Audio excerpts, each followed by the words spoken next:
Frères et sœurs, aujourd'hui nous fêtons la croix glorieuse, mais à l'origine, la croix n'avait rien de glorieux. C'était un instrument de torture réservé aux criminels. Alors, pourquoi l'Église ose-t-elle l'appeler glorieuse? Parce que Dieu a transformé un signe de mort en signe de vie. Un peu d'histoire. Au IVe siècle, sainte Hélène, la mère de l'empereur Constantin, a retrouvé à Jérusalem la vraie croix de Jésus. Depuis, les chrétiens célèbrent cette fête pour affirmer que là où le monde voyait l'échec, Dieu a fait surgir la victoire. La première lecture nous aide à comprendre. Dans le désert, le peuple d'Israël se plaignait contre Dieu. Des serpents venimeux les mordaient et beaucoup mouraient. Alors Dieu dit à Moïse de dresser un serpent de bronze. Quiconque le regardait restait en vie. De la même manière, quand nous levons les yeux vers la croix, nous voyons l'amour de Dieu qui sauve. Pensez à ces moments de votre vie où vous étiez au plus bas, une prière, un signe de foi, un regard vers le Christ, et la force est revenue. Voilà la puissance de la croix. Le psaume nous dit, n'oubliez pas les exploits du Seigneur. Combien de fois Dieu nous a déjà secourus?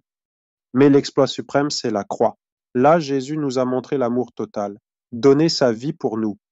Si nous oublions la croix, nous risquons d'oublier que nous sommes aimés. Et un chrétien qui oublie qu'il est aimé devient fragile.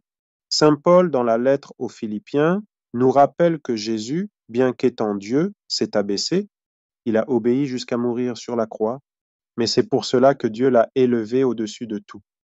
Voilà le paradoxe de la croix, l'humilité conduite à la gloire. Nous croyons que la grandeur, c'est dominer et réussir. Mais Jésus nous montre que la vraie grandeur, c'est aimer, servir, donner sa vie. Dans l'Évangile, Jésus dit à Nicodème, « Comme le serpent fut élevé par Moïse, ainsi faut-il que le Fils de l'homme soit élevé. » Sur la croix, Jésus est humilié aux yeux des hommes, mais il est élevé aux yeux de Dieu et de l'histoire, car Dieu a tant aimé le monde qu'il a donné son Fils unique. Voilà le cœur de la croix, un amour qui va jusqu'au bout. Alors, que devons-nous faire face à la croix? D'abord, la regarder. Quand tu souffres, quand tu es découragé, tourne les yeux vers Jésus. Ensuite, souviens-toi des exploits du Seigneur. Dieu t'a déjà sauvé, ne l'oublie pas. Puis imite le Christ, sois humble, aime, sers, même quand ce n'est pas facile. Enfin, témoigne autour de toi, porte la croix non comme un bijou, mais comme un signe de foi et d'espérance. Oui, la croix est glorieuse, elle a transformé la souffrance en victoire.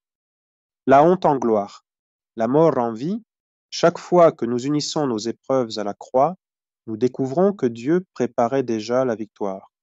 Alors aujourd'hui, frères et sœurs, redisons ensemble, nous t'adorons, ô Christ, et nous te bénissons, car tu as racheté le monde par ta sainte croix.